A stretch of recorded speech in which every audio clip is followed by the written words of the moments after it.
बहुत समय पहले बोधिसत्व एक दयालु और प्रबुद्ध वृक्ष परी के रूप में जंगल के पास रहते थे। वह जंगल और उसके सभी निवासियों पर नजर रखते थे और उनके इलाके में प्राचीन भूमि के मध्य में एक ब्राह्मण पुजारी रहता था जो अपने धार्मिक कौशल के लिए दूर दूर तक जाना जाता था। वह जंगल के पास रहता था। एक दिन जैसे ही मौसम बदला और पेड़ों से पत्तियां गिरने लगीं, यह वो समय था जब मरे हुए लोगों की आत्मा को बकरे की बलि दी जाती थी और उसे दावत के रूप में पेश किया जाता था, जो इस क्षेत्र में एक महत्वपूर्ण अनुष्ठान था। अपनी आस्था की परंपराओं में गहराई से रचे से ब्राह्मण पुजारी ने बड़ी श्रद्धा के साथ इस आयोजन की तैयारी की। उन्होंने अपने छात्रों को इकट्ठा किया और उन्हें समारोह पर भेंट के लिए एक बकरा चुनने का निर्देश दिया। जो बकरा चुना गया था उसे नहलाना, तैयार करना और अंतिम भोजन खिलाना था। यह प्रक्रिया बलिदान की शुद्धता सुनिश्चित करने के लिए आवश्यक मानी जाती थी। छात्र बकरे को पास की नदी के किनारे ले गए। जैसे ही उन्होंने बकरे का स्नान किया और जानवर की देखभाल की, बकरे की चेतना में गहरा परिवर्तन होने लगा। अपने आसन्न बलिदान के क्षण के करीब वह अपने पिछले जन्मों की यादों से अवगत हो गया। ये यादें जन्म और मृत्यु के अनगिनत चक्रों की एक कार्मिक विरासत उसके अस्तित्व में प्रवाहित हुई। उसके पिछले जन्मों का संचित भार बहुत अधिक था और फिर भी जैसे जैसे उसने प्रत्येक अस्तित्व को याद किया, एक अजीब परिवर्तन बकरे पर हावी हो गया। सबसे पहले वह अपनी खुशी को रोक नहीं सका और उसके हृदय से हंसी फूट पड़ी। एक जानवर में भावनाओं के इस असामान्य प्रदर्शन को देखकर छात्र हतप्रभ और चकित रह गए। उन्होंने बकरे से पूछा कि वह क्यों हंसा और रोया, क्योंकि उसकी भावनाएं उत्साह और दुख के बीच की सीमा पर नाच रही थीं। बकरे ने अपनी आंखों में बड़ी दया दिखाते हुए छात्रों को जवाब दिया, मैं आपके प्रश्न का उत्तर दूंगा, लेकिन केवल आपके गुरु ब्राह्मण पुजारी की उपस्थिति में। बकरे के उत्तर पर रहस्य छा जाने के कारण छात्र उसे वापस अपने ब्राह्मण गुरु के पास ले गए। उन्होंने उस अनोखी घटना के बारे में बताया जो उन्होंने नदी पर देखी थी और पुजारी यह सुनने के लिए उत्सुक थे कि बकरा क्या कहता है। बकरा ब्राह्मण पुजारी के सामने खड़ा हो गया और अपनी अद्भुत कहानी सुनाने लगा। वह ऐसी बुद्धिमत्ता और गहनता के साथ बोलने लगा जो सामान्य बकरे के स्वभाव से परे लगता था। एकत्रित श्रोता बड़े ध्यान से सुन रहे थे जब बकरा अपने पिछले जन्मों और अपने द्वारा सहे गए कष्टों के कठिन चक्र के बारे में बता रहा था। बकरे ने समझाया, मैं भी एक बार आपकी तरह एक ब्राह्मण पुजारी था और अपने पिछले जन्मों में से एक में मैंने मृतकों के लिए एक दावत का आयोजन किया था। अनुष्ठान के दौरान मैंने बलि चढ़ाने के लिए एक बकरे का चयन किया। उस समय मैं ये थोड़ी जानता था कि मेरे कार्यों के परिणामस्वरूप मुझे कितने गंभीर कार्मिक परिणामों का सामना करना पड़ेगा। बकरे ने अपनी कहानी जारी रखी और उस लौकिक न्याय का वर्णन किया जो उसके बलिदान के परिणामस्वरूप सामने आया था।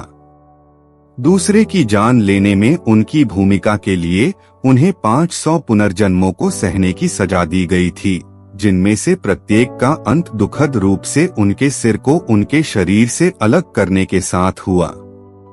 पीड़ा का यह चक्र उसके कार्यों के लिए एक दैवीय प्रतिशोध था। अब उसे उसके 500वें जन्म के शिखर पर ले गया था। इस प्रकार नदी पर बकरे की खुशी का प्रारंभिक विस्फोट राहत की अभिव्यक्ति थी कि उसकी लंबी पीड़ादायक यात्रा आखिरकार समाप्त हो रही थी।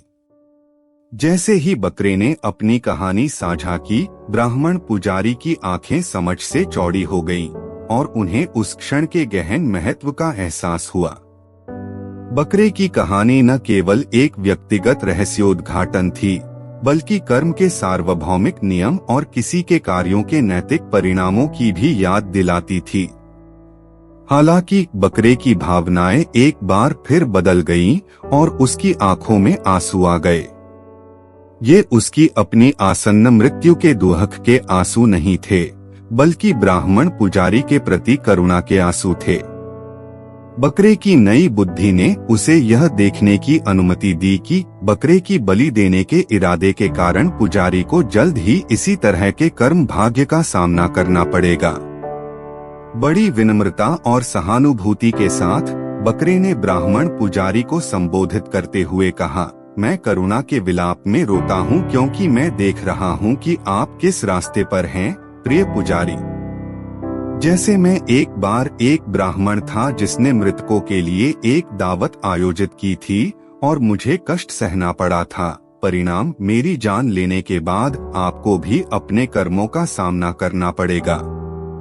पीड़ा का चक्र जारी है और मुझे आपके लिए डर है, क्योंकि मैं उस पीड़ा को जानता हूँ जो आपका इंतजार कर रही है। ये बातें सुनकर ब्राह्मण पुजारी बहुत प्रभावित हुआ। उन्होंने लंबे समय तक अपना जीवन धार्मिक अभ्यास और अनुष्ठानों के लिए समर्पित किया था, लेकिन इस क्षण ने उनके कार्यों के गहन परिणामों को उनके सामने प्रकट कर दिया था।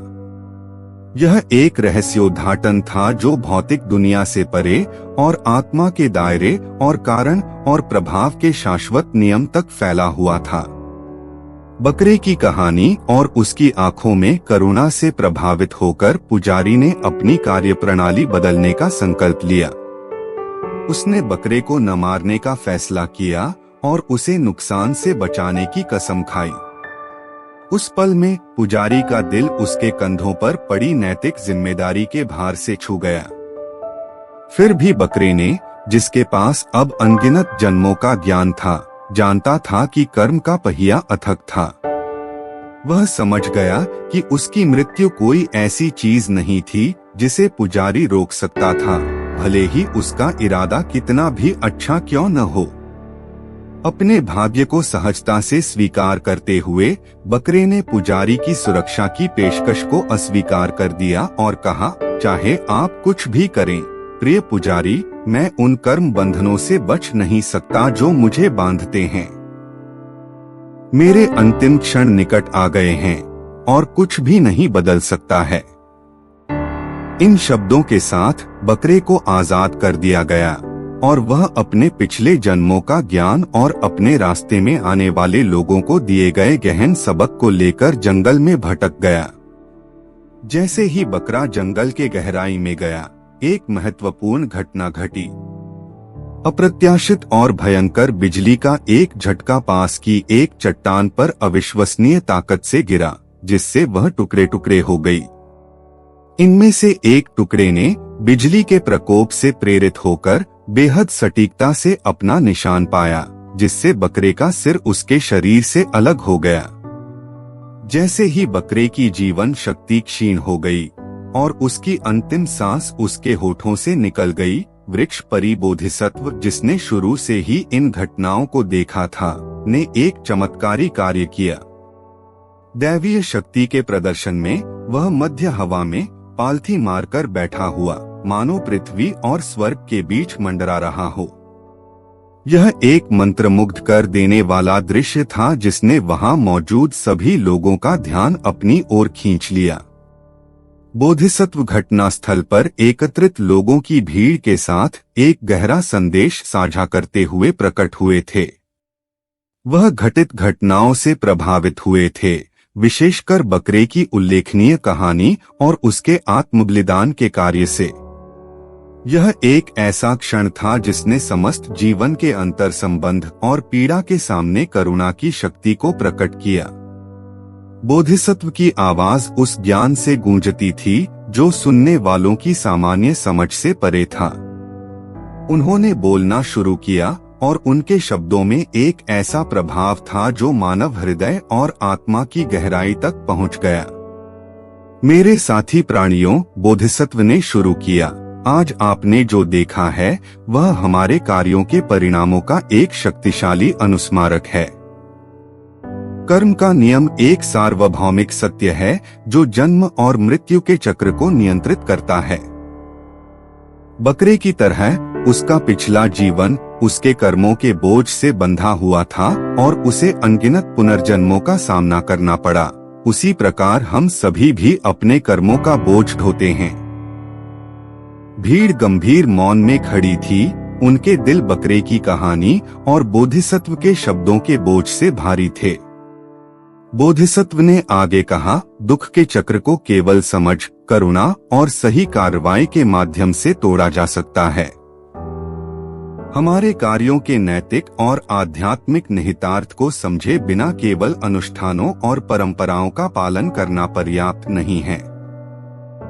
धर्म का असली सार इसमें निहित है, हृदय की पवित्रता और दयालुता जो हम सभी जीवित प्राणियों के प्रति बढ़ाते हैं। जैसे ही बोधिसत्व ने कहा, उनके शब्दों ने सुनने वालों के दिलों में नरक का भय और मूर्खतापूर्ण कार्यों के परिणाम भर दिए। उन्होंने पीड़ा के उन क्षेत्रों के बारे में बात की जो कारण और प्रभाव के नैतिक नियम की अनदेखी करने वालों का इंतजार कर रहे थे, और उनका संदेश विवेक को जगाने और धार्मिक जीवन जीने का आह्वान था। भीड़ में मौजूद लोग बोधिसत्व की शिक्षाओं से बहुत प्रभावित हुए। उन्होंने उनके शब्दों में गहरी सच्चाई को पहचाना और अपने तरीकों को बदलने की जिम्मेदारी का एहसास किया। नरक का डर सजा का डर नहीं था, बल्कि स्थायी पीड़ा और कर्म प्रतिशोध के चक्र का डर था। बोधिसत्व का संदेश लोगों के बीच गूंज उठा और उस दिन से उन्होंने करुणा, समझ और दयालुता के साथ जीने के लिए खुद को प्रतिबद्ध किया। नरक के भय ने उनकी नैतिक चेतना को जागृत कर दिया था और वे सही कार्य और शुद्ध इरादों के माध्यम से पीड़ा के चक्र को तोड़ने के महत्व को समझ गए थे। ब्राह्मण पुजारी, जिसने घटनाओं के पूरे क्रम को देखा था और बोधिसत्व की शिक्षाओं को सुना था, गहराई से बदल गया था। उसे उस क्षण के महत्व का एहसास हुआ जब उसने अनुष्ठान के स्थान पर करुणा को चुना और उसका हृदय उस बकरे के प्रति कृतज्ञता से भर गया जिसने आत्मज्ञान के दूत के रूप में सेवा की थी। उस दिन से पुजारी ने अपना जीवन करुणा का संदेश और कर्म की समझ फैलाने के लिए समर्पित कर दिया। इसके बाद के वर्षों में पुजारी की शिक्षाएं पूरे देश में गूंज उठीं। उनके शब्दों में बोधिसत्व का ज्ञान और बकरे की मुक्ति का गहरा सबक था।